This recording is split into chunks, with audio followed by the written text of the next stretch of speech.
एक व्यक्ति था, मिट्टी की मूर्ति खरीद करके लाया, उसे लगा कि साहब पैसा हो घर में, तो गणेश जी की मूर्ति लेकर के आया, बोला रोज़ पूजा करा करूँगा, आरती करता, उनको अगरबत्ती जलाता। निकल गए, 2-3 बरस हो गए, गणेश जी खुश नहीं हुए उसके ऊपर, नहीं मिला पैसा। अब उसको बड़ा दुख हुआ, उसने कहा साहब गणेश जी की इतनी पूजा करी और कोई फ़ायदा नहीं हुआ, अब मैं लक्ष्मी जी को लेकर के आता हूँ, सेकंड नंबर लिस्ट में लक्ष्मी जी का है, बोले लक्ष्मी जी को लेके आता हूँ। लक्ष्मी जी की मूर्ति लाया, मिट्टी की मूर्ति रख दी, पूजा करनी शुरू करी, अगरबत्ती जलाई, धुआं होने लगा। उसने कहा कि साहब ये धुआं जो है ये गणेश जी को नहीं मिलना चाहिए, इनने मेरा कोई लाभ नहीं किया था। मैं 2 फूल लिए और गणेश जी की नाक में लगा दी, बोले आपको धुआं नहीं मिलेगा, जो मिलेगा वो लक्ष्मी जी को मिलेगा, सिर्फ लक्ष्मी जी की पूजा हो रही है। और वो जो मूर्ति थी मिट्टी की, वो खिलखिला के हंसने लगी और बड़ा घबराया। उसने कहा कि साहब ये गणेश जी इतने दिन तक तो थे नहीं, आज कहाँ से आ गए? और उसने एकदम उनसे पूछा, बोले साहब मैं इतने दिन तक आपकी पूजा कर रहा था, तब तक आप एक बार नहीं आए, और आज जब मैं आपके साथ बुरा व्यवहार कर रहा हूँ तो आ गए। गणेश जी बोले बेटा आज तूने पहली बार ये सोच करके पूजा करी है कि यहाँ पर मिट्टी की मूर्ति नहीं भगवान बैठे हैं।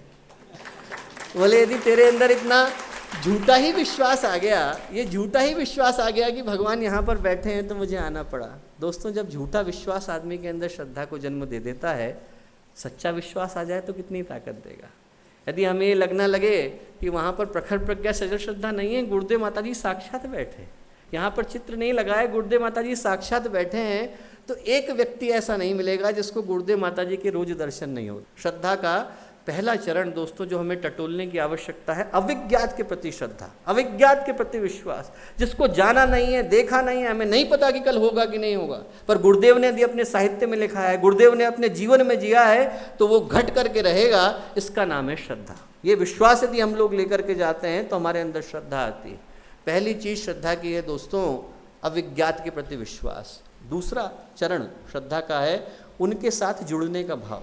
अनेकों लोग होते हैं, अनेकों लोग भगवान से प्रभावित होते हैं, अनेकों लोग अवतार के साथ जुड़ते हैं, पर हर कोई साथ में नहीं चलता। आप देखो रामकृष्ण परमहंस के साथ कितने लोग थे, कितने लोग मिलने के लिए आते थे, एक से एक बढ़ कर के लोग आते थे, पर साथ चलने वाले 13 ही निकले। वो 13 ही शिष्य थे जो गुरुदेव के साथ चल पाए, रामकृष्ण परमहंस के साथ चल पाए।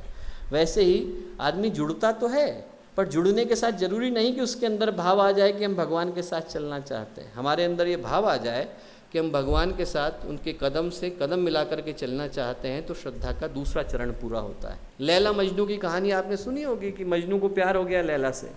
अब मारा मारा डोलता था, कपड़े फटे हुए थे, कुर्ता फट गया था।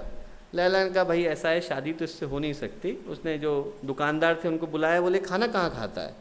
बोले खाना तो साहब मिलता नहीं, ऐसे भूखा घूमता रहता है। बोले ऐसा करा करो, जब इसको भूखा दिखे तो इसको खाना खिला दिया करो, पैसे मैं दे दिया करूँगी। ठीक। मजनू को जब दिखते दुकानदार तो बुला लेते और बुला करके ले जलेबी खा लो साहब, समोसे खा जाओ, थोड़े खिला खिला करके और बिल भेज देते थे। लैला पेमेंट कर दिया करती थी। अब एक दिन जो शहर के 2-4 लोग घूम रहे थे, उनने देखा कि अरे इसको तो बड़े खातिरदारी हो रही है, तो पागल जैसा घूमता था। बोले क्यों भाई, तेरे को कहाँ से पैसे मिले, इतना कौन देता है? बोले मुझे कोई नहीं देता साहब। बोले लैला ने जो है उसने मेरे लिए व्यवस्था कर रखी है कि यदि मैं कहीं घूमता देखूँ तो मेरे को खिला दिया करे। मजनू बाकी जो गांव के लोग थे उनको लगा तो बड़ा अच्छा तरीका है, उनने भी कपड़े फाड़ लिए, अपने बाल वाल बढ़ा लिए, उनने कहा हम भी जो है ऐसे ही शामिल हो जाते हैं। अगले दिन वो भी पहुंच गए, अगले दिन 3 लोग और पहुंच गए, 10 लोग और पहुंच गए, 250 लोगों की भीड़ हो गई। उस बार का जो बिल पहुंचा वो तो काफ़ी 40,000 लोग आ गए साहब, बहुत सारे मजनू इकट्ठे हो गए। अब लैला ने कहा कि साहब ये बड़ी दिक्कत हो गई। लैला ने कहा कि हमने तो एक के लिए कहा था, ये 250 का बिल कौन भरेगा? उन्होंने कहा कि देखो ऐसा है, इस बार तो हम जैसे तैसे व्यवस्था कर देंगे, पर ये निर्णय होना चाहिए कि सही मजनू कौन सा है। तो उनने अपनी बांदी को भेजा, बोले कि तू जाके देख के आ भाई कि सही मजनू कौन सा है। बांदी ने कहा ठीक है। मजनूओं की भीड़ लगी हुई थी, कटोरा लेकर के पहुंची वो। बोले ऐसा है कि सारे मजनू इधर आ जाएं। आ गए सारे मजनू। बांदी ने कहा ऐसा है भाई, बड़ी मुश्किल आ गई है। बोले क्या? बोले बड़ी तबीयत खराब है लैला की, 1 कटोरे खून की आवश्यकता है। कटोरा खून कौन देगा?